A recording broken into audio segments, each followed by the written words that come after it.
நேற்றைக்கு என்று கருதுகிறேன் பாரதிய ஜனதா கட்சியினுடைய மாநில தலைவர் திரு அண்ணாமலை அவர்கள் அனைத்து இந்திய அண்ணா திராவிட முன்னேற்ற கழகத்தை பற்றி சில விமர்சனங்களை தெரிவித்துள்ளார். அனைத்து இந்திய அண்ணா திராவிட முன்னேற்ற கழகம் விக்கிரவாண்டி சட்டமன்ற இடைத்தேர்தலில் புறக்கணிப்பதாக ஏற்கனவே அறிவித்துள்ளது. அதற்கு என்ன காரணம் என்பதையும் நாங்கள் ஏற்கனவே விளக்கியதாக தெரிவித்துவிட்டோம். இருப்பினும் வேண்டுமென்றே அனைத்து இந்திய அண்ணா திராவிட முன்னேற்ற கழகத்தை குறை சொல்லி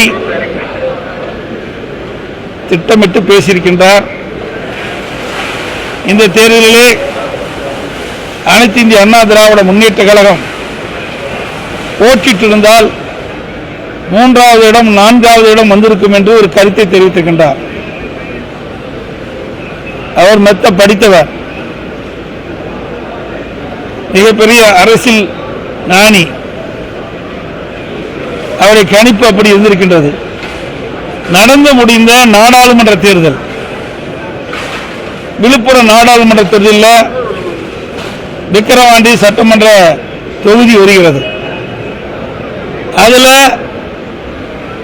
அனைத்து இந்திய அண்ணா திராவிட முன்னேற்ற கழகத்தைச் சேர்ந்த நாடாளுமன்ற வேட்பாளர் சுமார் 6800 வாக்குகள் தான் குறைவாக பெற்றிருக்கின்றார். 2வது இடத்திலே அனைத்து இந்திய அண்ணா திராவிட முன்னேற்ற கழகம் இருக்கின்றது. அதுவும் நாடாளுமன்ற தேர்தல், சட்டமன்ற தேர்தல் அல்ல. ஆனால் விக்கிரவாண்டி சட்டமன்ற இடைத்தேர்தலிலே அனைத்து இந்திய அண்ணா திராவிட முன்னேற்ற கழகம் புறக்கணிப்பதற்கு பல்வேறு காரணங்களை நாங்கள் எடுத்துச் சொல்லியிருக்கின்றோம். விடியா திமுக ஆட்சி பொறுப்பேற்ற பிறகு ஈரோடு கிழக்கு சட்டமன்ற இடைத்தேர்தல் வந்தது. அந்த தேர்தலை எப்படி திராவிட முன்னேற்ற கழகம் நடந்து கொண்டது என்று நாடே அறியும். வாக்காளர் பெருமக்களை ஆடு மாடுகள் பட்டியலை அடைப்பதை போல அடைத்து வைத்து மக்களை வாக்காளரை கொடுமைப்படுத்தி வாக்காளருக்கு பணமழை பொழிந்து பல்வேறு பரிசு பொருட்களை கொடுத்துத்தான் அவர் வெற்றி பெற்றார்கள். ஜனநாயக முறைப்படி தேர்தல் நடக்கவில்லை. இது திரு அண்ணாமலைக்கும் தெரியும். அப்பொழுது கூட்டணியில் அங்க வைத்தார். அவரும் தேர்தல் பிரச்சாரத்துக்கு வந்தார். அவரும் பரப்புரையிலே பல்வேறு கருத்துக்களை தெரிவித்திருக்கின்றார். அப்படி இருந்தும் வேண்டுமென்றே திட்டமிட்டு இந்த விக்கிரவாண்டி சட்டமன்ற இடைத்தேர்தலில் அனைத்து இந்திய அண்ணா திராவிட முன்னேற்ற கழகம் வெற்றி குறிப்பிட்டு செய்தி வெளியிட்டிருப்பது கண்டிக்கத்தக்கது. அது மட்டுமல்ல, ஏதோ அவர் திரு அண்ணாமலை வந்த பிறகுதான் பாரதிய ஜனதா கட்சி தமிழகத்திலே வளர்ந்திருப்பது போன்ற ஒரு தோற்றத்தை, மாய தோற்றத்தை உருவாக்கி கொண்டிருக்கின்றார். உண்மையிலேயே அது அல்ல. 2014 பாரதிய ஜனதா கட்சி அவர்களோடு பல்வேறு கட்சிகள் கூட்டணி அமைச்சு போட்டியிட்டன. இப்ப இருக்கின்ற 2024 பாரதிய ஜனதா தலைமையிலே அமைக்கப்பட்ட கூட்டணியில் அப்பொழுதும் பல கட்சிகள் இடம்பெற்றிருந்தன. 2014 பாரதிய ஜனதா கட்சி, பாட்டாளி மக்கள் கட்சி, தேமுதிக, புதிய நீதி கட்சி, மறுமலர்ச்சி திராவிட முன்னேற்ற கழகம், இன்னும் பல கட்சிகள் எல்லாம்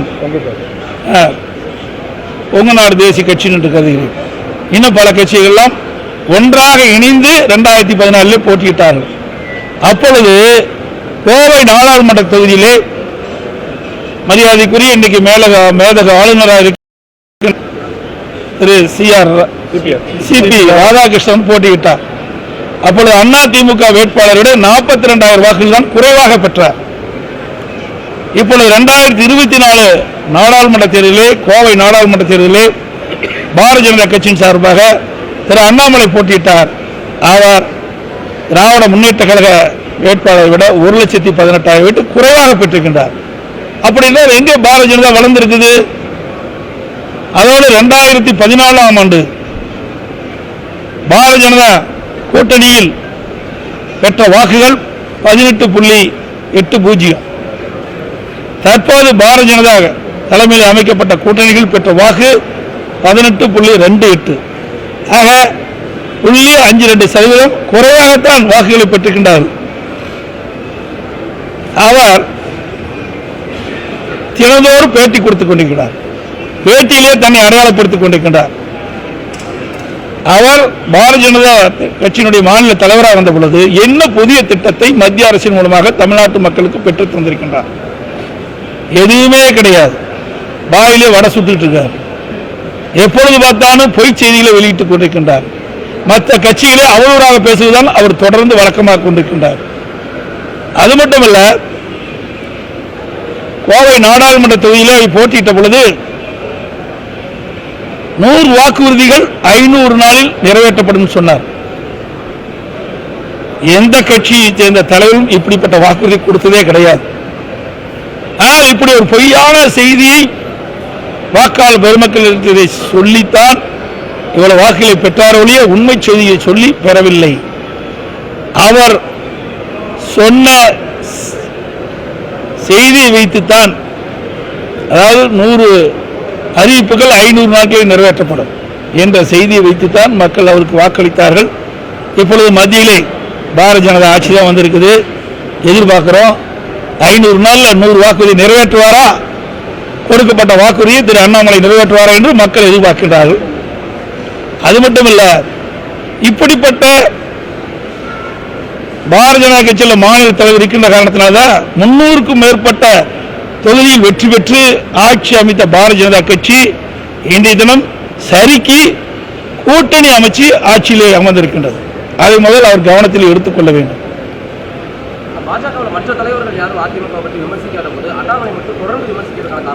அவர் அடையாளப்படுத்தி இருப்பதாக பேசிட்டு இருக்காரு.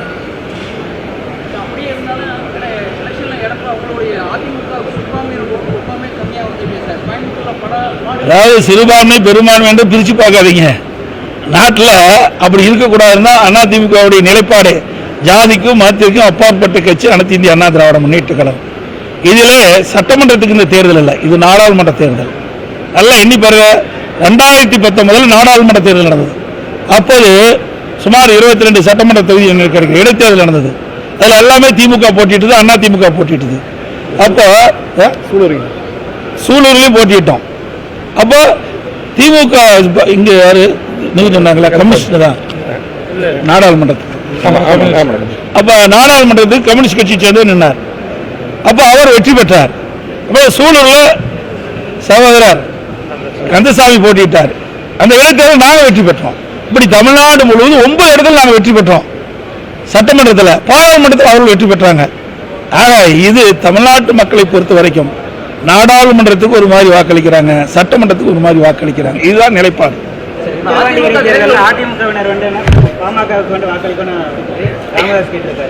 அது அவருடைய விருப்பம்.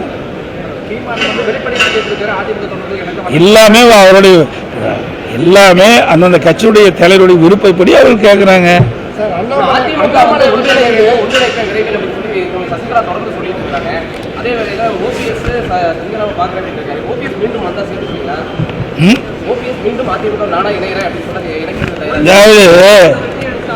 அவரு போறது வர்றது அப்படிலாம் அந்த கட்சி கிடையாது. இது கடையில் வைக்கிற பொருள் அல்ல, இது ஒரு கட்சி. அதிமுகவுக்கு என்று சில விதிமுறைகள் இருக்கின்றன. அந்த விதிமுறைப்படி தான் கட்சி நடத்துவோம். இன்றைக்கு இந்த கட்சிக்கு விரோதமாக அவர் ஈடுபட்ட காரணத்தினால்தான் அனைத்து இந்திய அண்ணா திராவிட முன்னேற்ற கழகத்திலிருந்து அவர் அடிப்படை உறுப்பிலிருந்து நீக்கப்பட்டார். இது நானோ இல்லை அறிவிச்சார் வேலுமணியை நீக்கல. அனைத்து இந்திய அண்ணா திராவிட முன்னேற்ற கழக தொண்டர்களுடைய மனநிலையில் அங்கு வந்த பொதுக்குழு உறுப்பினர்கள் அவளுடைய எண்ணப்படி தீர்மானம் கொண்டு வரப்பட்டு பொதுக்குழுவில் ஏகமனதாக தீர்மானம் நிறைவேற்றப்பட்டு அந்த தீர்மானத்தின் அடிப்படையில் தான் அவர் அடிப்படை உறுப்பினர் நீக்கிறோம், பொறுப்புள்ளது நீக்கிறோம். அவர் மட்டுமல்ல, அவரோட சேர்ந்து 3 பேரும் நீக்கப்படுகிறாங்க. ஆக இது பொதுக்குழுவால் எடுக்கப்பட்ட முடிவு. ஒட்டுமொத்த அனைத்து இந்திய அண்ணா திராவிட முன்னேற்ற கழக தொண்டனுடைய குரலை பொதுக்குழு உறுப்பினர் மூலமாக ஒலிக்கப்பட்டு பொதுக்குழு உறுப்பினர்கள் எடுத்த முடிவின்படி அவர்கள் அடிப்படை உறுப்பினர் நீக்கப்பட்டவர்கள். அவர் சேர்த்துக்கிட்ட எண்ணம் ஒருபோதும் கிடையாது.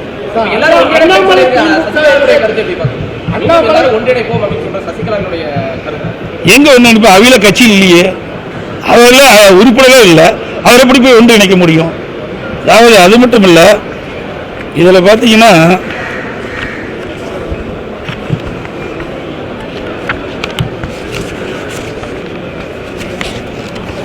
திருமதி சசிகலா அம்மா அவர்கள் 2021 சட்டமன்ற பொதுத் தேர்தலின் போது அவர்களாக வெளியிடப்பட்ட அறிக்கை எல்லா ஊடகத்திலையும் பத்திரிகையிலும் வந்தது. அந்த அப்ப என்ன சொல்லியிருக்கிறாங்க,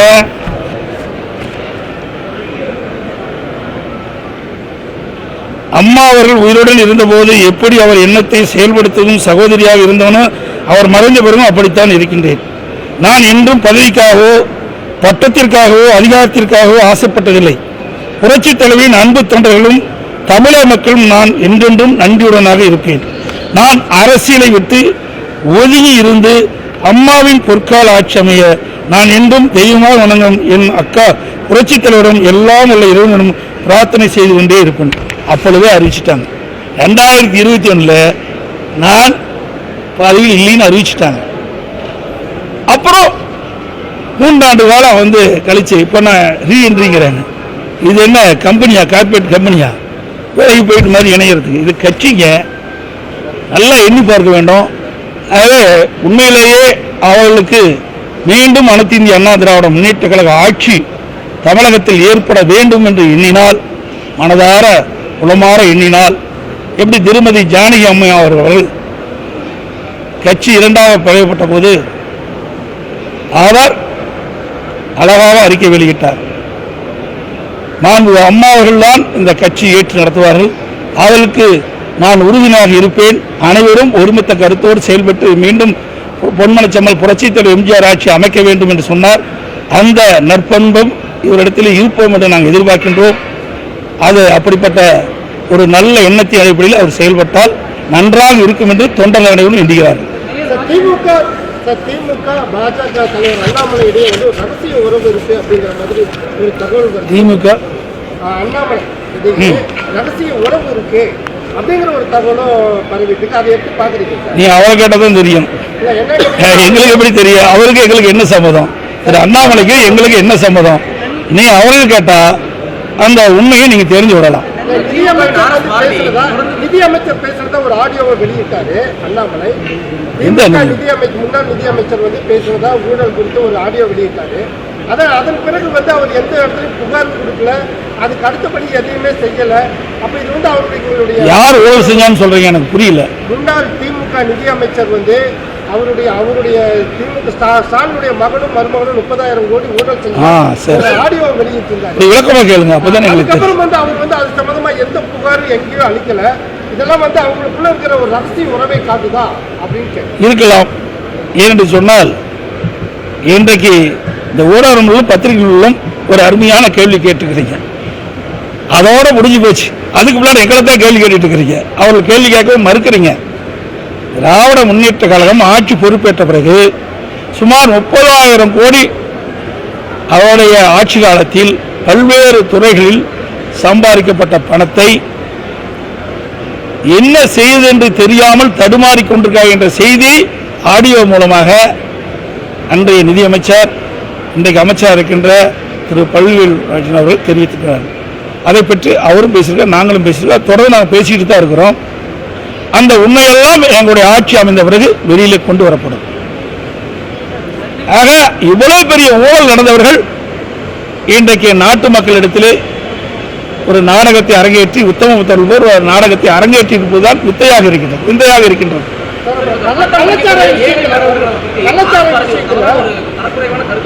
என்னங்க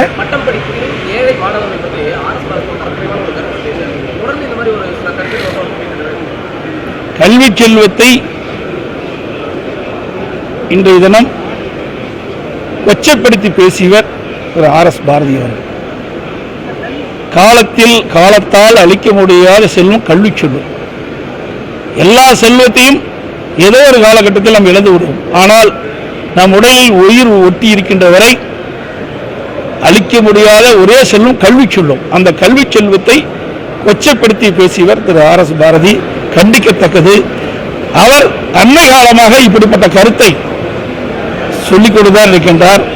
வயது முதிர்வின் காரணமாக இப்படிப்பட்ட கருத்தை சொல்லியிருப்பார் என்று கருதுகிறேன். இது வன்மையாக கண்டிக்கத்தக்கது. பட்டம் படித்தவர்களை கேவலப்படுத்துவதாக நாங்கள் எண்ணுகிறோம். அனைத்து இந்திய அண்ணா திராவிட முன்னேற்ற கழகம் ஆட்சியில் இருக்கின்ற பொழுது கல்விக்கு முன்னுரிமை கொடுத்தோம். அதனால் பல கல்லூரி தமிழகத்திலே தோற்றுவிக்கப்பட்டு அதிகம் பேர் பட்டப்படிப்பை படிக்கக்கூடிய சூழ்நிலையை உருவாக்கி தந்த அரசாங்கம் அதிமுக அரசாங்கம், அதற்கு துணை நின்ற அதிமுக கட்சி. ஆகவே இதற்கெல்லாம் எதிர்காலத்தில் இன்றைக்கு பட்டம் படித்தவர்கள் தகுந்த பதிலடியை கொடுப்பாங்க. கள்ளச்சாராய விஷயத்துல வழக்கு பதிவு செய்வதிலே பல்வேறு முறைகேடுகள் இருக்கிறதா தெரிய வருது. குறிப்பா பாத்தீங்க அப்படின்னா இந்த பொள்ளாச்சியில் நடந்த சம்பவத்துல பாதிக்கப்பட்டவர்கள் ஃபர்ஸ்ட் பூச்சிக்கொல்லி மருந்து குடிச்சதா சொன்னாங்க. ஆனா அதே நேரத்துல இந்த நம்ம ஆடியார் வார காவல் நிலையத்துல கள்ளச்சாராயம் பயன்படுத்துவதா 20 மீது வழக்கு பதிவு செஞ்சிருக்கிறாங்க. இந்த முறைகேட்டை எப்படி பாக்குறீங்க சார்? இதெல்லாம் மறைக்கிறாங்க, திட்டமிட்டு மறைக்கிறாங்க. ஏன்னா கள்ளக்குறிச்சி கள்ளச்சாராய மரணத்திற்கு பிறகு பல்வேறு இடங்களில் இப்படிப்பட்ட சம்பவம் நடந்துகிட்டு தான் இருக்கு. இது ஆனமலையில் தானே பிடிச்சாங்க. இது ஆனமலையில் நடைபெற்ற சம்பவம். இங்கே மருத்துவமனையில் கூட எங்கள் சட்டமன்ற உறுப்பினரை பார்க்கறதுக்கு அனுமதிக்கல. அந்த கள்ளச்சாராயம் பருகியவர்களை குடித்தவர்கள் பாதிக்கப்பட்டு மருத்துவமனை சிகிச்சை பெற்று வருகின்ற பொழுது அந்த சட்டமன்ற உறுப்பினர் என்ற முறையில் எங்களுடைய சட்டமன்ற உறுப்பினர்கள், இங்கே கோவை மாவட்டத்தை சேர்ந்த சட்டமன்ற உறுப்பினர்கள் அந்த பாதிக்கப்பட்டவர்களுக்கு ஆறுதல் சொல்ல வேண்டும் என்பதற்காக மருத்துவமனைக்கு சென்றார்கள். அவர்களை பார்ப்பதற்கு கூட அனுமதி அளிக்கவில்லை. அது மட்டுமல்ல, இப்பொழுது விழுப்புரத்தில் கூட ஏதோ கள்ளச்சாராயம் குடித்து பாதிக்கப்பட்டதாக செய்திகள் வந்துள்ளன. அதோட கடலூர் மாவட்டத்தில் ஒரு பெட்ரோல் பங்கில் 2000 லிட்டர் மெத்தனால் பதுக்கி வைத்திருந்ததா செய்தி வெளிவருகிறது. அதோட திருத்தணியில் ஆந்திராவிலிருந்து ஒரு 25 லிட்டர் கள்ளச்சாராயம் கடத்தப்பட்டதாக பிடிக்கப்பட்டவர்கள். இப்படி தொடர்ந்து தமிழகத்தில் ஆங்காங்கே கள்ளச்சாராயம் விற்பனை நடந்து கொண்டுதான் இருக்கின்றது. சிலதை பிடிக்கிறாங்க, சிலது பிடிக்கல. நான் ஏற்கனவே ஊடகத்தின் வாயிலாக செய்தியின் வாயிலாக அன்றாடம் தெரிவித்துக் கொண்டுதான் இருக்கின்றேன். தமிழகத்தில் சட்ட ஒழுங்கு அடியோடு சீர்கிட்டு விட்டது. எங்கே பார்த்தாலும் கொலை, கொள்ளை, திருட்டு, வழிப்பறிவு, பாலியல் வன்கொடுமை நடந்த வண்ணம் இருந்து கொண்டிருக்கின்றது. இந்த அரசு அதை வேடிக்கை பார்த்துக் கொண்டிருக்கின்றது. திறமையற்ற முதலமைச்சர், பொம்மை முதலமைச்சர் தமிழகத்தை ஆளுகின்ற காரணத்தினால்தான் இன்றைக்கு சட்ட ஒழுங்கு படுபாதாளத்தில் இன்றைக்கு சென்று விட்டது. கள்ளச்சாராயம், விஷச்சாராயம் எங்கே பார்த்தாலும் விற்பனை செய்யப்பட்டு அதனால் ஏழை மக்கள் கடுமையாக பாதிக்கப்படுகிறார் என்பதையெல்லாம் அடிக்கடி நான் சட்டமன்றத்திலும் சுட்டிக்காட்டினேன். இன்றைக்கு ஊடகங்களையும் பத்திரிகைகளையும் சந்திக்கின்ற பொழுது இதை சுட்டிக்காட்டினேன். ஆனால் இதற்கு இந்த அரசு எவ்வித நடவடிக்கையும் எடுத்ததாக தெரியவில்லை.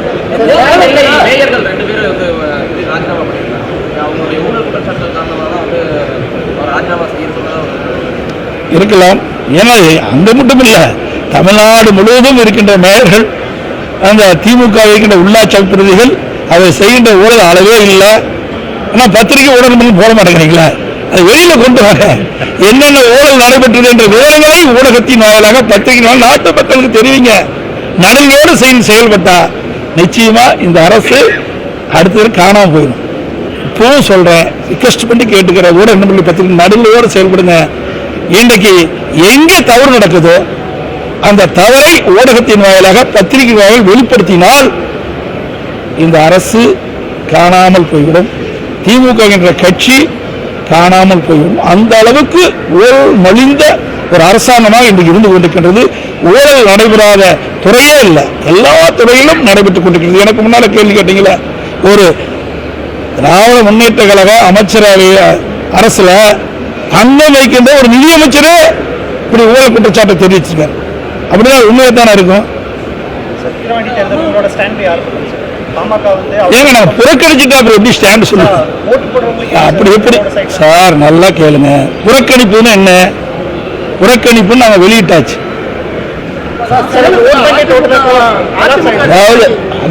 அதாவது தெளிவா நான் சொல்றேன், அனைத்து இந்திய அண்ணா திராவிட முன்னேற்ற கழகம் போட்டியிடாத காரணம் தெளிவுபடுத்தி ஜனநாயக முறைப்படி எங்க தேர்தல் நடக்கும். இப்போ என்ன நடந்துகிட்டு இருக்குது? ஊடகத்திலையும் பத்திரிகை காட்டுறீங்களா? பொருளை பிடிக்கிறாங்க, ரோட்ல போடுறாங்க. ராம்ராஜ் சட்டை, இப்போ நாங்கள் போட்டுக்கிற சட்டையில் விலை கம்மி. அந்த சட்டையெல்லாம் பார்த்தீங்கன்னா ஒரு சட்டை 2000 ரூபாய் 3000 ரூபாய்க்கு விற்கணும்னு நினைக்கிறேன். வேஷ்டி, பட்டு புடவை இத்தனையும் கூட குவிக்கிறாங்க. 10 அமைச்சர்கள் விக்கிரவாணியிலே முகாமிட்டு வீதி வீதியா போய் பணமலையில வாக்காளருக்கு அப்படியே தாராளமா இன்னைக்கு வாரி இறைக்கிறாங்க. தினந்தோறும் பிரியாணி போட்டுட்டு இருக்கிறாங்க. இப்படிப்பட்ட நிலையில போய் ஜனநாயகம் முறைப்படி தேர்தல் நடக்குமா? சொல்லுங்க பார்க்கலாம். ஜனநாயகமே திமுக ஜனநாயகத்தை படுகொலை செய்யுது. முடிஞ்ச பிறகுதான் சொல்ல முடியும். அதாவது வாக்கு சதவீதம் எப்படி இருக்கு என்பதை நம்ம சொல்ல முடியாது. ஏன்னா இந்த இடைத்தேர்தலில் 10 அமைச்சர்கள் அங்கேயே முகாமிட்டு செய்வார்கள். அங்கே போட்டியிட கட்சிகள்லாம் அங்கங்கே முகாமிட்டு செய்கிறாங்க. அதில் எவ்வளோ வாக்கு சதவீதம் என்பது தேர்தல் முடிஞ்ச பிறகு தான் தெரியும்.